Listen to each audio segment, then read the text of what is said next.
So in this lecture, I want to talk about images because to create a really great looking site, you do need to put up some great images. Take some time to really think about what those images are going to be on your site. A site that looks a bit rubbish is going to drive away traffic very, very quickly, and all of your hard work will be wasted.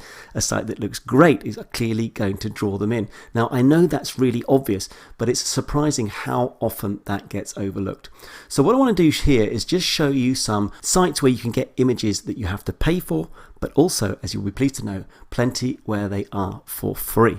So let's start with the paying sites. Now, the big ones, I guess, are this one here that I'm on at the moment, which is called iStock Photo. So let's just imagine that we were in the dog sector, for example, and I just typed in dog here.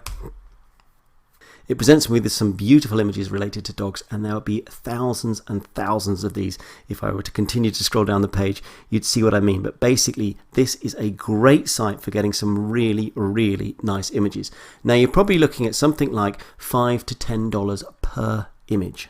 Now, you might think that's a lot, but in fact, you're probably only going to use a handful of images on your site at any one time. So you may be looking at maybe investing, if you were to go down this route, let's say $20 in order to have 4 really great images on your site, and you might consider that to be a really good investment. Now, as well as iStock Photo, we have Shutterstock, which is a very similar concept. So let's just type dog in here, for example. And again, an endless selection, 1.8 million dog stock photos, 18,000 pages. So clearly we want to start refining that. But those two sites really have a limitless number of images that you can pay for. So let's imagine that you don't want to pay for images. So let's have a look and see what we can do there. Well, the first place we can go to is Google. Now on Google, I can type in dog and I can go to images.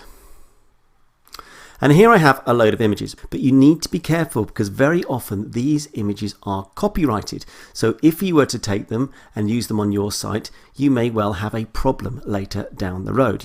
Probably the worst thing would be you would be asked to take them off your site. But if you built a brand around a particular image and then later on they ask you to remove it, that would be really, really annoying. So why not just avoid that whole thing in the long run?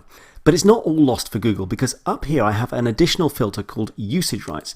And if I click on that, I get various options. I've got labeled for reuse with modification, labeled for reuse, labeled for non-commercial reuse, and then again another non-commercial. Now, we are commercial, right? We're building out a business. So if you wanted to be really on the safe side, you would select labeled for reuse. In other words, you can reuse any of these images. And quite frankly, you are going to find many great images here for your use. Now, the disadvantage, having said all that, with Google is that you often struggle to find the image, the size and quality that you want. That's the big advantage with those paying sites that I just showed you. In fact, with the paying sites, you'll get images in various different formats.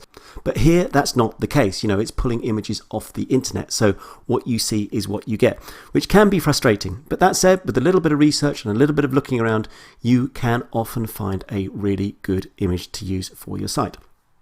Now, if you don't want to use those paying sites and you don't want to use Google, then I'm not quite done yet, because in the next lecture, I'm giving you a list, which I hope is a pretty exhaustive list, in fact, of websites that have royalty-free images. In other words, you can go to those sites, you can search for your images, and you can be 100% certain that you can use those without a problem in the future. So I really hope from what I've just shown you here and also in the next lecture that you're going to be able to find some really, really cool images for your business.